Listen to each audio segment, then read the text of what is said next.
பரியேறும் பெருமாள், கர்ணன், மாமன்னன் ஆகிய வெற்றி படங்களை தொடர்ந்து மாரி செல்வராஜின் வாளை ஆகஸ்ட் 23 முதல் திரையரங்குகளில். Your dream vacation to Bali starts from ₹22,999 only with GT Holiday. இவர் என்ன 2 யானையை வச்சாங்க அப்படின்னு கேட்டாங்க. பல்வேறு நபர்கள் கூட யானை என்பது மாயாவதி கட்சியுடைய சின்னன்னு கூட சொன்னாங்க. ஆனால் 2 யானை. ஆனால் இந்த 2 யானை என்பது தமிழ்நாட்டை பொறுத்தவரை அதிர்ஷ்டத்தை கொடுக்கக்கூடியது. ஏன் நட்சத்திரத்தை வச்சிருக்காரு? 27 நட்சத்திரம் வச்சுருக்காரு. சாஸ்திர சம்பிரதாயம் பார்த்தீங்கன்னா, ஜோசியத்தில் பார்த்தீங்கன்னா 27 நட்சத்திரங்கள் பிறப்பின் அடிப்படையில் பார்ப்பாங்க. ரேவதி நட்சத்திரம், பூர நட்சத்திரம், மொத்தம் 27 நட்சத்திரம். இப்படி அவர் கொடியிலேயே பார்த்தீங்கன்னா அப்படி எல்லா விதமான சாஸ்திர சம்பிரதாயங்களும் அடங்கின மாதிரி இருக்குது. அப்போ அவர் அதிர்ஷ்டத்தை நம்புகிறாரா, வாஸ்துவை நம்புகிறாராங்கிற ஒரு கேள்வி முக்கியமாக வருது. விஜயகாந்த் அவர்களும் சினிமாலேருந்து வந்தவர் தான். ஆனால் விஜயகாந்த் கட்சி ஆரம்பித்ததுக்கப்புறம் வெளியே வேட்டியை மடித்து கட்டிக்கிட்டு மக்களோட மக்களாக நாக்க துருத்திக்கிட்டு தெரிஞ்சார்ல, அதை எம்ஜிஆர் செய்யலை. எம்ஜிஆருடைய அரசியல் எல்லாமே சினிமாவில் எப்படி எம்ஜிஆர் காண்பிக்கப்பட்டாரோ அப்படி தான் நிஜத்தில் இருந்தார். திராவிடமும் இல்லை, தமிழ் தேசியமும் இல்லை, எல்லாத்துக்கும் மையம்னாரு. அப்படி தானே சொன்னார். ஆட்சியை பிடிக்கும்போது சொல்லலை. இவங்க ஆட்சியை பிடிக்கப்படுறதா சொல்கிறாங்க. அந்த அந்த அந்த உண்மையை மக்களுக்கு, அவர் ரசிகர்களுக்கு சொல்லணும். நம்ம இப்போ தான் களத்தில் வந்திருக்கோம். இப்போ போட்டி பிரச்சனை சீமானுக்கு தான். அதனால தான் ரொம்ப புத்திசாலித்தனமாக சீமான் சொல்கிற வார்த்தை என்ன தெரியுமா? யாரையுமே எதிராக பார்க்காம தனக்கான ஒரு புதிய அரசியலை நினைக்கிறார் விஜய். அது இங்கே வாய்ப்பு இல்லை. இங்கே யாரையாவது பகிச்சுக்கிட்டா தான் நீங்கள் அரசியல் பண்ண முடியும். திமுக, அதிமுகங்கிற 2 பெரிய கட்சிகள் தமிழ்நாடு கடந்த 50 வருஷமாக ஆட்சி பண்ணுறாங்க. இதை உடைப்பதற்கான ஒரு பெரிய சதி நடந்துக்கிட்டே இருக்குது. அதை ரஜினியை கொண்டு வர நினைச்சாங்க. ரஜினியால் முடியலை. விஜய் தனித்து நின்றால் நாம் தமிழருக்கு சேதாரம். நாம் தமிழரோடு சேர்ந்து நின்றால் மட்டும்தான்.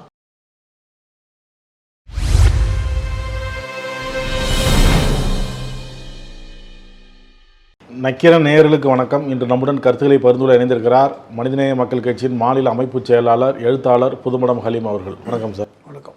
கடந்த பிப்ரவரி மாதம் நடிகர் விஜய் தனது கட்சி பெயரை அறிவித்தார். இன்னைக்கு கொடியை அறிமுகப்படுத்தியிருக்கிறார், பேசியிருக்கிறார். நம்பிக்கையாக இருங்க, வெற்றி நிச்சயம் அப்படின்னு சொல்லியிருக்கிறார். எவருக்குமே இந்திய குடிமகனாக இருக்கின்ற யாருக்கு வேணாலும் கட்சி ஆரம்பிக்கிறதுக்கு உரிமை இருக்கிறது. அதில் மாற்று கருத்து இல்லை. அந்த வகையில் விஜய் கட்சி ஆரம்பித்து கொடியை அறிமுகப்படுத்துவதை நம்ம வரவேற்கிறோம். அதெல்லாம் ஒன்றும் இல்லை. ஆனால் அவருடைய இந்த கொடி அறிமுக விழா, பாடல் அறிமுக விழா, இதை பற்றி விமர்சனங்களை தான் நம்ம பேசுகிறோம். இப்போ இந்த கொடியை பற்றி பேசும்பொழுது அவர் எந்த கொள்கையும் அறிவிக்கலை. ஆனால் அதை மாநாட்டில் சொல்கிறேன்னு இருக்காரு. ஆனால் அந்த கொடிக்குள்ளேயே அவருடைய கதை கரு எல்லாமே இருக்குது. அந்த கொடிக்குள்ளேயே அவர் வெளியிட்ட பாடலுக்குள்ளேயே அவருடைய கருத்து, அவர் என்ன சொல்ல வர்றாரு, அவர் எதை நம்புகிறாரு எல்லாமே இருக்குது. இப்போது ஒரு கட்சி கொடியை வைத்து ஒரு கட்சியுடைய சித்தாந்தத்தை சொல்ல முடியும். இப்போ பேரறிஞர் அண்ணா அவர்கள் திமுகவுடைய கட்சி கொடியை ராபின்சன் பூங்காவில் அறிமுகப்படுத்தப்பட்ட போது கருப்பு சிவப்பு கொடியை அறிமுகப்படுத்தினார். அப்போது அந்த கொடியை அறிமுகப்படுத்தி விட்டு பேரறிஞர் அண்ணா அவர்கள் பேசிய பேச்சு என்ன தெரியுமா? கருப்பு என்பது இந்த சமூகத்துடைய இருள், சமதர்மமற்ற சமூகம், கல்வியறிவற்ற சமூகம், எல்லோருக்கும் எல்லாம் கிடைக்கணும், சமூக நீதி மலரணும். இப்படி கருப்படைந்து போயிருக்கின்ற இந்த சமூகத்திற்கான ஒரு வெளிச்சம்தான் சிவப்பு அப்படின்னு சொன்னார். கருப்பு சிவப்புக்கான அந்த விஷயங்களை சொன்னார். கடமை, கண்ணியம், கட்டுப்பாடு என்பது எங்களுடைய கொள்கை என்கிறத சொன்னார். அப்போ கருப்பும் சிவப்பும் கலந்த அந்த கொடிக்கான அந்த அத்தனை விஷயங்களுமே சமூக மக்களை சார்ந்து பேசப்பட்டது. அப்பொழுது மக்களிட பெரிய அளவில் ரீச் ஆச்சு. அதே மாதிரி தான் திமுகவை விட்டு அதிமுகவை துவங்கிய எம்ஜிஆர் அவர்கள் ஒரு கட்சி கொடியை உருவாக்குன்னு சொல்லும்போது அப்பொழுது நடிகராக இருந்த பாண்டு, அவர் ஒரு ஓவியரும் கூட, அவரை வச்சு தான் கட்சி கொடியை இது பண்ணாங்க. ஏன்னா எந்த கட்சி கொடியை அறிவிக்கிறதுன்னு. அப்போ பல்வேறு தடவைகளை கட்சி கொடியை மாற்றி பார்த்தாங்க. அவர் எம்ஜிஆருக்கு பிடிக்கல. இறுதியாக நடிகர் பாண்டு அதே கருப்பு சிவப்பு நடுவில் அண்ணாவுடைய உருவம். இதை பார்த்து எம்ஜிஆர் ரொம்ப ஆனந்தப்பட்டார். இதுதான், ஏனென்றால் இதுதான் உண்மையான திமுக, நாங்கள் தான் உண்மையான பேரறிஞர் அண்ணாவுடைய திமுக அப்படின்னு சொன்னாங்க. அப்போ அந்த கொள்கையெல்லாம் நமக்கு தெளிவாக தெரிந்தது. இப்படி ஒவ்வொருத்தருமே கட்சி ஆரம்பிக்கும்போது அப்படி தான். இப்போ விஜயோட இதுக்கு வாங்க, மேலே சிவப்பு, நடுவில் மஞ்சள் சிவப்பு, 2 யானை இருக்கின்ற மாதிரியான ஒரு கொடி, பக்கத்தில் வாகை மலர் நடுவில், அதுக்கு மேலே பார்த்திங்கன்னா 27 நட்சத்திரங்கள். இது எல்லாம் எதை நோக்கி ஒவ்வொன்றா நம்ம பார்த்தோம்னா ரொம்ப ஆச்சரியமாக இருக்குது. பொதுவாக மஞ்சள் நிறத்தை மங்களகரமான நிறமாக தமிழகத்தில் சொல்லுவாங்க. மஞ்சள் என்றால் ஒரு மங்களகரமான, அதை வேணால் வச்சுக்கலாம், ஒன்றும் பிரச்சனை இல்லை. ஏன்னா விஜயகாந்த் கூட அந்த மஞ்சளை தான் வச்சார், அதை வேணால் எடுத்துக்கங்க. தமிழர்களுடைய மரபு மஞ்சள். ஏன்னா ஒரு திருமண அட்டை கொடுக்கும்போது கூட, இன்விடேஷன் கொடுக்கும்போது கூட மஞ்சள் தடவி கொடுப்பது என்பது தமிழருடைய பாரம்பரியமான குணம். ஆனால் இவர் என்ன 2 யானையை வச்சாங்க அப்படின்னு கேட்டாங்க. பல்வேறு நபர்கள் கூட யானை என்பது மாயாவதி கட்சியுடைய சின்னம்னு கூட சொன்னாங்க. ஆனால் 2 யானை. ஆனால் இந்த 2 யானை என்பது தமிழ்நாட்டை பொறுத்தவரை அதிர்ஷ்டத்தை கொடுக்கக்கூடியது. நீங்கள் தென் தமிழகத்துக்கெலாம் போனீங்கன்னா வீடுகளில் வெளியே பார்த்தீங்கன்னா 2 யானை காலை தூக்கிட்டு இருக்கிற மாதிரி நிற்கும். அது வந்து ஒரு அதிர்ஷ்டத்தை கொடுக்கும் அப்படின்னு தமிழர்களுடைய பாரம்பரியமான அந்த நம்பிக்கை. அப்போ அதிர்ஷ்டம். அப்போ வந்து விஜய் வந்து அதிர்ஷ்டத்தை நம்புகிறாரா அப்படிங்கிற கேள்வி வந்தது. அடுத்த விஷயமும் அப்படி தான் இருக்குது. இந்த வாகை மலரை வச்சுருக்காரு. இதையும் நம்ம வந்து இப்படி பார்க்கலாம். எப்படி சங்க காலத்தில் பெரிய பெரிய படைகள் வந்து வெற்றி அடைந்து வரும்பொழுது அந்த போர் வீரர்களுக்கு வாகை மலர் சூட்டுவாங்க. வாகை சூடினான் என்கிற வார்த்தைகள் எல்லாம் சங்க காலத்தில் பேசப்பட்டது. ஒரு பெரிய தளபதி வந்து ஒரு வெற்றியை, ஒரு மன்னர் வந்து ஒரு நாட்டை பிடித்து விட்டு அல்ல வெற்றி பெற்று வந்தார் என்றால் எல்லா வீரர்களுக்குமே வாகை மலர் சூடுவார். அந்த வாகை மலரை வைத்திருக்கிறார். அப்போ அவர் வெற்றி கழகம் என்கிறதுக்கான அது கூட எடுத்துக்கலாம். வெற்றி என்பதை வாகை மலர் வைத்து சொல்கிறார். ஏன் நட்சத்திரத்தை வச்சுருக்காரு? 27 நட்சத்திரம் வச்சுருக்கார். நமக்கு தெரியும், இப்போ வந்து சாஸ்திர சம்பிரதாயம் பார்த்தீங்கன்னா, ஜோசியத்தில் பார்த்தீங்கன்னா 27 நட்சத்திரங்கள் பிறப்பின் அடிப்படையில் பார்ப்பாங்க. ரேவதி நட்சத்திரம், பூர நட்சத்திரம், மொத்தம் 27 நட்சத்திரம். அந்த 27 நட்சத்திரத்தை வைத்திருக்கிறார். அதில் கூட பார்த்தீங்கன்னா 24 நட்சத்திரங்கள் அடர் நீளமாகவும், மீது இருக்கின்ற 3-4 வந்து அடர் நீளம் குறைவாகவும் இருக்கிற மாதிரி வச்சுருக்கார். அது என்ன காரணம் தெரியல. அப்போ நட்சத்திரம் வைத்திருக்கிறார். இப்போ என்ன சொல்ல வர்றாங்க, இதில் ஏதோ ஒரு வாஸ்து இருக்கிறது. பொதுவாக நீல நிறம் வந்து பார்த்திங்கன்னா தீமையை எதிர்க்கக்கூடிய செயலாக பார்க்கப்படுகிறது. வாஸ்துல நீல நிறம் என்பது தீமைக்கு எதிரானது அப்படின்னு வாஸ்து சாஸ்திர நிபுணர்கள் சொல்கிறாங்க. அப்போ 27 நட்சத்திரம் வந்து நீல நிறத்தில் இருக்குது. அப்போ வந்து இந்த நட்சத்திரங்கள் அடங்கிய கூட்டம் வந்து அவருக்கு எதிர்ப்பை வந்து பலவீனப்படுத்தும், அவரை எதிர்க்கிறவங்களை பலவீனப்படுத்தும் அப்படின்னு சொல்கிறாங்க. ஒரு நேர்மறையான சிந்தனையை கொடுக்கும் அப்படின்னு சொல்கிறாங்க. இப்படி அவர் கொடியிலேயே பார்த்தீங்கன்னா அப்படி எல்லா விதமான சாஸ்திர சம்பிரதாயங்களும் அடங்கின மாதிரி இருக்குது. அப்போ அவர் அதிர்ஷ்டத்தை நம்புகிறாரா, வாஸ்துவை நம்புகிறாராங்கிற ஒரு கேள்வி முக்கியமாக வருது. அரசியலில் எல்லா தலைவர்களுமே சில பேர் வந்து ஜோதிடத்தை நம்புவாங்க, சாஸ்திரத்தை நம்புவாங்க. இப்போ ஜெயலலிதா அவர்கள் கூட பார்த்திங்கன்னா ஒவ்வொரு விஷயத்தையும் நல்ல நேரம் பார்த்து செய்வாங்க அப்படின்னு சொல்லுவாங்க. ஆனால் இவர் முழுக்க இந்த கொடியே அந்த மாதிரி இருக்குது. இப்போ இது ஒரு பக்கம் பார்க்கணும். இன்னொரு பக்கம் அவர்கள் வெளியிட்ட பாடல், அந்த பாடல் முழுக்க பார்த்திங்கன்னா அதிகமான வார்த்தை தமிழன் தான் வருகிறது. அப்போ தமிழ் தேசியம் பேசுகிறாரா என்கிற கேள்வியும் வருது. நான் தமிழன் ஆட்சி செய்யணும், அதாவது தமிழன் என்றால் அப்படி. ஏன்னா இந்த மாதிரி தமிழ்ங்கிற வார்த்தையை அதிகமாக பயன்படுத்துகிறார். அதாவது அவர் சொல்கிறாரு, நீங்கள் கொடுத்த எல்லாவற்றிற்கும் நன்றி சொல்ல நான் வரவான்னு கேட்குறார். இதை ரஜினி கூட கட்சி ஆரம்பிக்கும் போது சொன்னார், நீங்கள் கூப்பிடுங்க நான் வந்துடுறேன் அப்படின்னு. ஆனால் உறுதிமொழி ஏற்கும்போது கூட சமூக நீதியை பற்றி பேசுகிறார். என்ன சொல்ல வர்றார், முதல்ல தெளிவாக இருக்காரா அப்படிங்கிறது ஒன்று. ரெண்டாவது, ஒரு ஃபேண்டசியான ஒரு கட்சி ஆரம்பிக்கிற மாதிரி இருக்கு. ஆனால் எத்தனையோ தலைவர்கள் கட்சி ஆரம்பிச்சிருக்காங்க, கொள்கை முழக்கங்களை முதல்ல வெளியிடுவாங்க, இதுதான் எங்களுடைய கட்சியோட கொள்கை என்று. கொள்கை சொல்கிறேன்னு சொல்லியிருக்கிறாரு, மாநாடும் போது சொல்லுவார். இல்லைங்க, இப்போ இதுலேயே இந்த கொடியிலேயே எத்தனை பிரச்சனை இருக்கு. நீங்கள் எதுக்கு 27 நட்சத்திரங்களை பார்க்கணும்? மாநாட்டில் என்ன சொல்றாரு, வெற்றியை சொல்வதற்கு வாகை மலரை வைக்கிறீங்க, அதை புரிந்து கொள்ள முடிகிறது. ஒரு வெற்றியை நீங்கள் சொல்றதுக்கு வெற்றி கழகம் வாகை மலரை சூடுறீங்க, அது வந்து ஒரு சங்ககால பழக்க வழக்கம், சங்ககால ஒரு வழிமுறை அப்படிங்கிறனா வச்சுக்கலான்னு வைங்களேன்.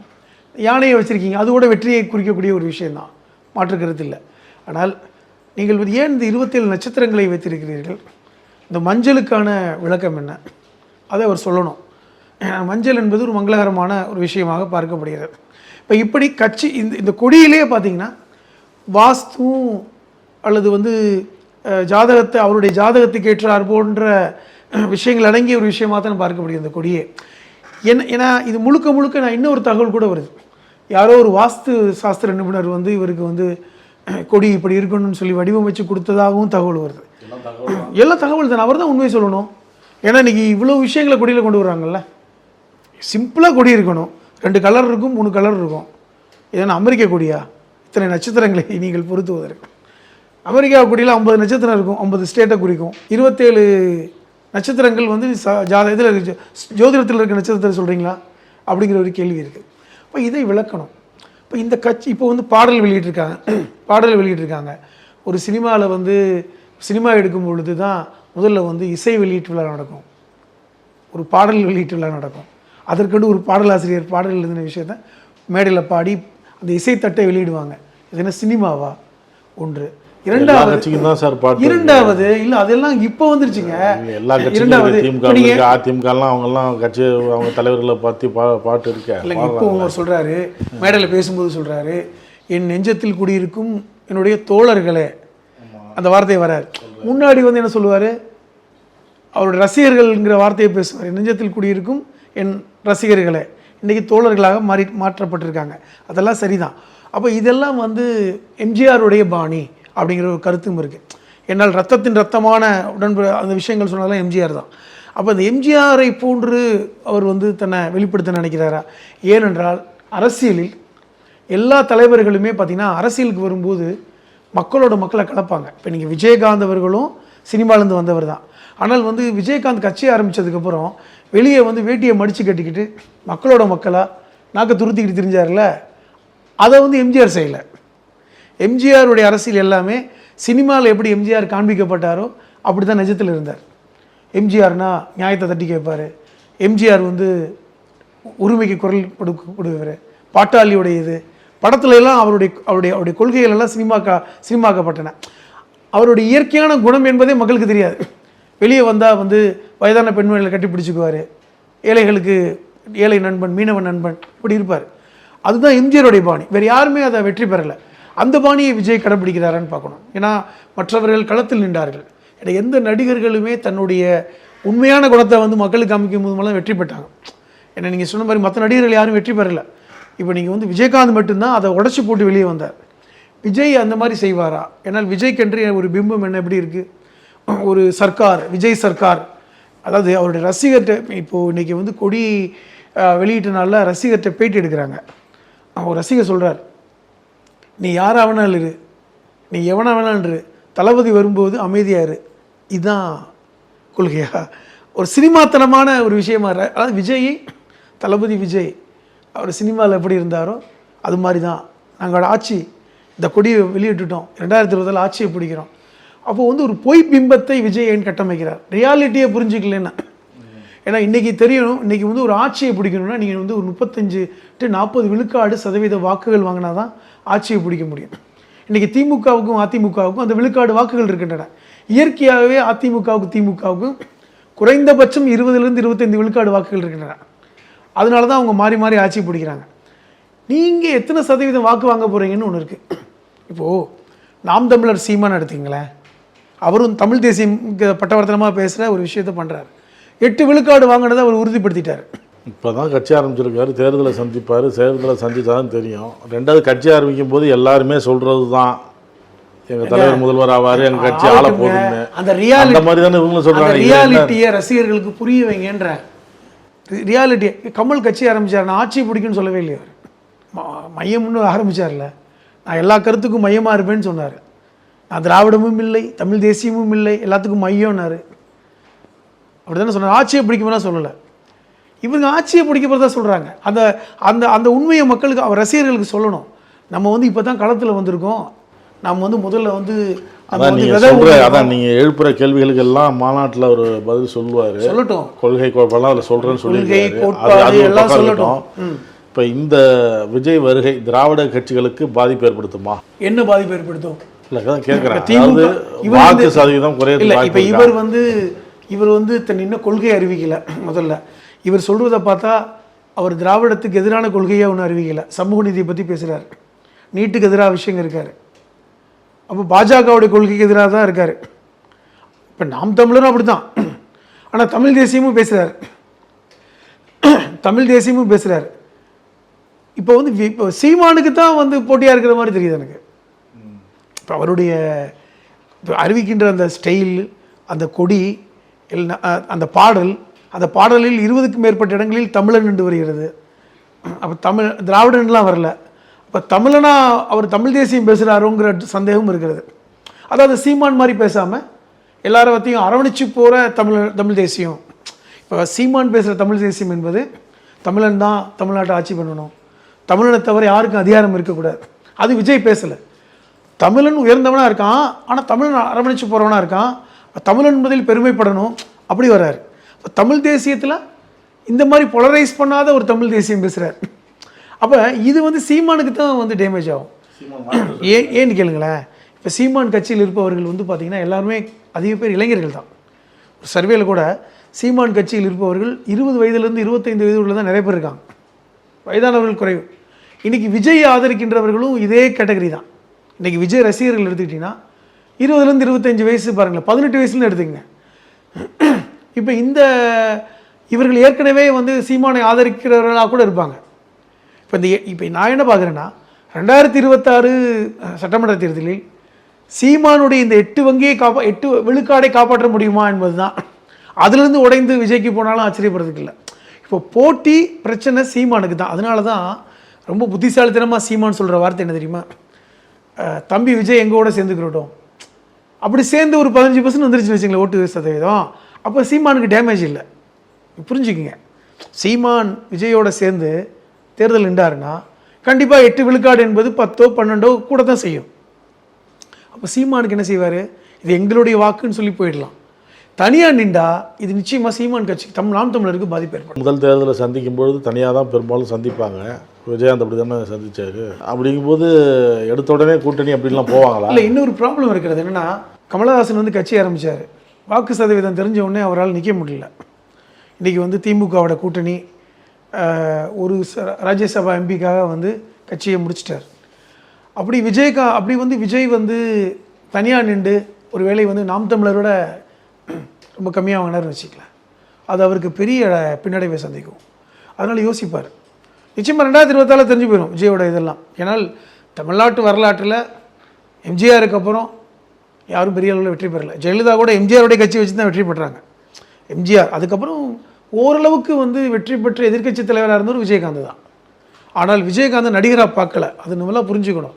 சிவாஜி கணேசன் அவர்களை நடிகராக பார்த்தாங்க. அவர் காங்கிரஸ்லேருந்து தோற்று போனார், கட்சி ஆரம்பித்தார். பாக்கியராஜ் தோற்று போனார், டி ராஜேந்தர் தோற்று போனார், சரத்குமார் தோற்று போயிட்டு இப்போ பாஜக தன் கட்சியை இணைச்சிட்டார். பல்வேறு நடிகர்கள் தன்னுடைய அந்த சினிமா வெளிச்சத்தை வச்சு ஆரம்பித்தாங்க. அதில் வந்து வெற்றி பெற்றவர் சமீப காலத்தில் விஜயகாந்த் தான். அவர் எப்பவுமே தன்னை நடிகராக சொல்லலை, சாமானிய மனிதராக தான் அவர் வெளியே காமிச்சிக்கிட்டார். அதுக்கு வந்து அவருடைய மரணத்தை அன்னைக்கு அவர் கூடிய கூட்டமே சாட்சி, அதில் மாட்டுக்கிறது இல்லை. விஜயகாந்த் அந்த மாதிரி, விஜய் வந்து அந்த மாதிரி வந்து தன்னை மாற்றிக்குவாரா? சினிமா வேறு, ரியாலிட்டி லைஃப் வேறுங்க. சினிமாவில் விஜய் வந்து ஒரு சூப்பர் ஸ்டார் தான், மாட்டுக்கிறது இல்லை.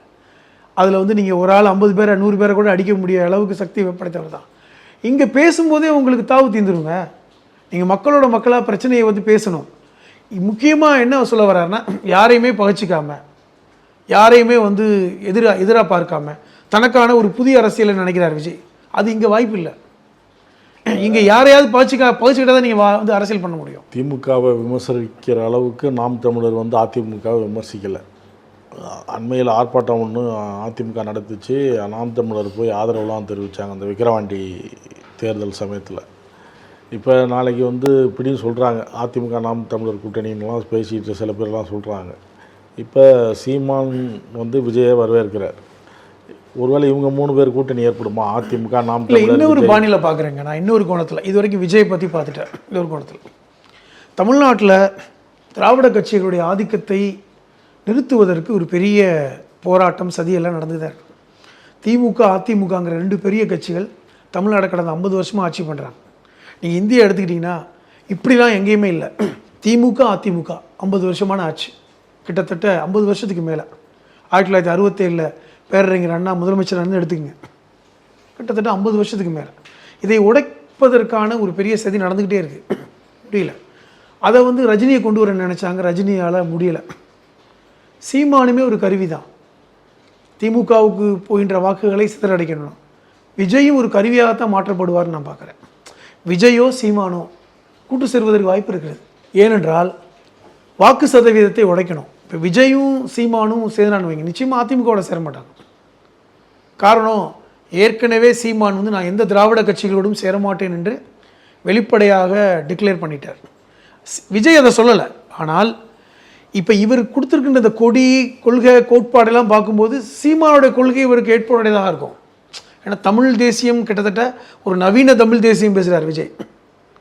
அப்படி சேர்ந்தா ஒரு 15 விழுக்காடு வாக்குகள் வாங்கினாங்கன்னு வைங்களேன், அது வந்து திமுக அதிமுகவுக்கு சேதாரம் தான். சேர்ந்தா தனித்து நின்றால் சீமானுக்கு சேதாரம், விஜய் தனித்து நின்றால் நாம் தமிழருக்கு சேதாரம், நாம் தமிழரோடு சேர்ந்து நின்றால் மட்டும்தான் திராவிட கட்சிக்கு சேதாரம் இருக்க வாய்ப்பு இருக்குது. ஒன்று. இன்னொன்று இருக்கிறது, அது பாஜகவுக்குமே ஒரு சேதாரத்தை கொடுக்கும். ஏனென்றால் இந்த பாஜக நாம் தமிழர் இந்த வாக்குகள் எல்லாம் வந்து திராவிடத்துடைய எதிர்ப்பு தானே. இப்போ பாஜகவுக்கு போகிற வாக்குகள் பாருங்கள், திராவிடத்துக்கு எதிர்ப்பு. நாம் தமிழருக்கு வாக்களிக்கின்றவர்கள் திராவிடத்துக்கு எதிர்ப்பு தான். விஜய்க்கு வாக்களிக்கிறவர்களும் திராவிடத்துக்கு எதிரான ஒரு இதுதான் வருவாங்க. அப்போ இவர்கள் ஒன்று சேரும் பொழுது அது நிச்சயமாக திராவிடத்துக்கு பலவீனம் தான். ஆனால் கண்டிப்பாக வந்து எனக்கு தெரிஞ்சு அதிமுக திமுகவோட விஜய் சேர மாட்டார்னு நினைக்கிறேன். இப்போ 2026 எத்தனை முனை போட்டி வரும்னு நினைக்கிறீங்க? நீங்கள் சொன்ன மாதிரி இப்போ இருக்கின்ற கலக்கில் 5 முனை போட்டி வருது. அதாவது எல்லாரும் தனித்தனியாக நின்றாங்க, அதிமுக பாஜக நாம் தமிழர் நின்றாங்கன்னா 5 முனை போட்டி. 5 முனை போட்டியை தமிழகம் ஏற்கனவே சந்தித்து இருக்கிறது. 2014 சந்திச்சது. அதில் அதிமுக தான் ரொம்ப பிரமாதமாக வெற்றி பெற்றாங்க. இப்போ 5 முனை போட்டி வந்து திராவிட கட்சி ஏதாவது ஒரு கட்சிக்கு பெரிய வெற்றியை கொடுத்துருக்கு. இப்போ உள்ள சூழ்நிலையில் 5 முனை போட்டி இருந்தால் டிஎம்கே பெரும் வெற்றியை பெற்றோம், மாற்று கருத்து கிடையாது. 5 முனை போட்டி இல்லாமல் 3 முனை போட்டி மும்முனை போட்டின்னு வந்தால் மட்டும்தான் அது பாதிப்பை கொடுக்கும். 5 முனை போட்டி திராவிட கட்சிகளுக்கு தான் வாய்ப்பு. அதனால் அந்த விஷயத்தை செய்ய மாட்டாங்க. ஆனால் விஜய் ஒரு விஷயத்தை செய்யணும்னு நினைக்கிறாருன்னு வைங்களேன், என்னது நம்முடைய பலம் என்ன, இப்போ விஜயோடைய உண்மையான பலம் என்னன்னு விஜய்க்கே தெரியணும்ல, அவருக்கே தெரியாது. அவர் தனித்து நின்றால் அவர் எத்தனை சதவீதம் வாக்குகளை வாங்குறாருங்கிறது அவருக்கு மார்க்கு கிடைக்கும். அவர் எழுதின பரீட்சைக்கு அவருக்கு மார்க்கு கிடைக்கணும்ல. இன்னொருத்தரோட சேர்ந்து நின்றால் அந்த மார்க்கு தெரியாது. அதனால் விஜய் தனியாக நிற்கணும். அப்போ தான் விஜய்க்கு எவ்வளோ விழுகுதுன்னு விஜய்க்கு தெரியும். இல்லைன்னா விஜயே ஒரு கற்பனை பண்ணிகிட்டு இருக்கக்கூடாதுல்ல, நமக்கு இப்படி இருக்குது. ஏன்னா ரஜினி ரொம்ப காலமாக கற்பனை பண்ணியிருந்தார், அந்த ரியாலிட்டி தெரிஞ்சப்பறம் விட்டுட்டார். அந்த ரியாலிட்டி விஜய்க்கு தெரியணும் அப்படின்னு தான் நான் பார்க்குறேன். கட்சி தொடங்குற விஷயத்தில் தான் எஸ்சிஎஸ்சிக்கும் விஜய்க்கும் கருத்து வேறுபாடு, அப்பா மகனுக்கு கருத்து வேறுபாடு இருந்தது, பேசாமல் இருந்தாங்க, சந்திக்காமல் இருந்தாங்க அப்படின்லாம் சொல்லப்பட்டது. இப்போ இன்றைக்கி கட்சி கொடி அறிமுகம் படுத்துகிற விழாவில் விஜய்க்கு பின்னால் அமர்ந்திருக்கிறாரு. மேடையிலையும் விஜய் சொல்கிறாரு, இன்றைக்கி இன்னொரு முக்கியமான விஷயம், எங்கள் அப்பா அம்மா வந்திருக்காங்க, அவங்களுக்கு நன்றி அப்படின்னா. இல்லை, முக்கியமான கேள்வி இதுதான். ஏன்னால் விஜயை உருவாக்கியதில் முக்கிய பங்கு அவருடைய தந்தை எஸ் ஏ சந்திரசேகரன் தான். ஏன்னா விஜய் யாருன்னே தமிழ்நாட்டுக்கு தெரியாது. தொடர்ச்சியான படங்கள், அது தோல்வி அடைஞ்சாலுமே தொடர்ச்சியாக படத்தை எடுத்து விஜயை வந்து மக்கள் மத்தியில் முகத்தை அறிமுகப்படுத்தினவர் தான். ஏன்னா விஜய் வந்து அவருடைய சாதாரண ஒரு நபராகத்தான் முகத்தோற்றத்தோடு இருந்தார். அவரை ஒரு நம்முடைய இளைஞன், நமக்கு பக்கத்து வீட்டுக்கார அளவுக்கு ஒருத்தர் ஹீரோ அப்படிங்கிற ஒரு பிம்பத்தை உருவாக்கணும். எஸ் ஏ சந்திரசேகருக்கு ரொம்ப காலமாக ஒரு ஆசை என்னென்னா, விஜய்க்கு ஒரு ராசி இருக்குது, எம்ஜிஆர் ராசி இருக்குது, விஜய் எம்ஜிஆர் மாதிரி வரக்கூடியன்னு அவர் விஜய் சந்திரசேகர் எப்போவுமே வந்து ஜோசியத்தை நம்பக்கூடியவர், சாஸ்திரத்தை நம்பக்கூடியவர். அவர் பல்வேறு தடவை சொல்லியிருக்காரு, விஜய் வந்து எம்ஜிஆருடைய ராசி பாருங்கள், சினிமாவில் வந்து அந்த மாதிரி வெற்றி பெற்றா அரசியல்லையும் வெற்றி பெறக்கூடிய வாய்ப்பு விஜய்க்கு இருக்குன்னு ரொம்ப நாளாக ட்ரை பண்ணார். ஆரம்ப கட்டத்தில் விஜய்க்கு அரசியல் பிடிக்கல. சொல்லப்போனால் விஜயும் சந்திரசேகரும் பிரிஞ்சது காரணமே அரசியல் தான். எனக்கு அரசியலில் தந்தை வந்து பூதுறாரு, எனக்கு இஷ்டம் இல்லைன்னு சொன்னார். ஆனால் நாளடைவில் சந்திரசேகருடைய இந்த போதனை விஜய்க்கு வந்து ஒரு இறுதியாக அவர் தாய் மூலமாக தூதுவிட்டு அரசியலுக்கு வரணும் அப்படின்னு சொல்லி தான் அரசியலுக்கு கொண்டு வந்திருக்காங்க. இது சந்திரசேகருக்கு முக்கியமான பங்கு. அதனால தான் இந்த மேடையில் வந்து சேர்ந்துருக்காங்க. சொல்லப்போனால் தந்தையும் மகனும் இந்த கொடி அறிமுக விழாவில் சேர்ந்து இருக்கிறார்கள், பிரிந்தவர்கள் சேர்ந்திருக்கிறார்கள். காரணம், தந்தையுடைய ஆசையை நிறைவேற்றி வைக்கிறார். சினிமாவில் கூட ஆரம்பத்தில் விருப்பப்படாமல் தான் வந்தார் விஜய். அவரே சொல்லியிருக்கார், எனக்கு சினிமாவில் நடிக்கலாம் விருப்பம் இல்லை, எங்கள் தந்தை தான் போட்டு என்னை ப்ரெஷர் கொடுத்தாரு, அப்பா தான் ப்ரெஷர் கொடுத்தாரு. இப்போ அரசியலுக்கும் அவர் தான் ப்ரெஷர் கொடுத்துருக்காரு, விருப்பம் இல்லை தான் வர்றார். வெற்றி கிடைக்குமா கிடைக்காதுன்னு காலம் பதில் சொல்லும். ஆனால் சினிமா மாதிரியே வெற்றி பெற்று விடுவாரா அரசியலில்? ஏன்னா அரசியல் என்பது சினிமா அல்ல. அரசியல் வந்து நிச்சயமாக சினிமா இல்லை. அரசியல் அதாவது சினிமாவை சார்ந்தவர்கள் வெற்றி பெற்றிருக்காங்க, ஆனால் அரசியல்வாதிகளுடைய நிலை வேறு. அவர்களுடைய நடிப்புலாம் நீங்கள் சினிமா நடிகர்கள் நடிக்க முடியாது. ஸோ அதில் பெரிய அனுபவம் வேணும். அதனால் விஜய் வந்து வரணும், பார்க்கணும், தேர்தலை சந்திக்கும் பொழுது அவருக்கு கஷ்ட நஷ்டம் தெரியும், ப்ளஸ் மைனஸ் தெரியும். அப்பாவுடைய ஆசை நிறைவேறுமா என்பதை அவர் 2027 அப்புறம் தான் அவர் முடிவு பண்ணுவார். விஜயோடைய கொள்கை என்ன அப்படின்லாம் கேட்டீங்க, அது மாநாட்டில் தெரிய வரும். அரசியல் வந்து சினிமா இல்லை, களத்தில் வந்தால் தான் தெரியும் அப்படிலாம் சொல்லியிருக்கீங்க. பல்வேறு கருத்துக்களை பகிர்ந்து கொண்டதற்கு நன்றி. மீண்டும் ஒரு வாய்ப்பில் சந்திப்போம். உங்கள் நக்கீரன் இதழில் கதாசிரியர், தயாரிப்பாளர், இயக்குனர் என பன்முகம் கொண்ட திரைக்கலைஞர் VC குகநாதன் எழுதி வரும் சினிமா கொட்டகை பரபரப்புக்கு பஞ்சமில்லா தொடர். வாங்கி படியுங்கள். நக்கீரன். நக்கீரன் டிவிக்கு சப்ஸ்கிரைப் செய்யுங்கள். உங்கள் ஆதரவே எங்கள் பலம். ஆசிரியர்களுக்கு நண்பனாகவும் மாணவர்களுக்கு ஆசானாகவும் திகழும் தேர்வு வழிகாட்டி. ஒவ்வொரு பாடத்திற்கும் அனுபவமிக்க ஆசிரியர்களின் துல்லியமான தெளிவான விடைகள். CNC இருக்கு, தேர்வு பயம் எதற்கு? இது தீரன் பப்ளிஷிங் ஹவுஸ் விற்பனை வெளியீடு.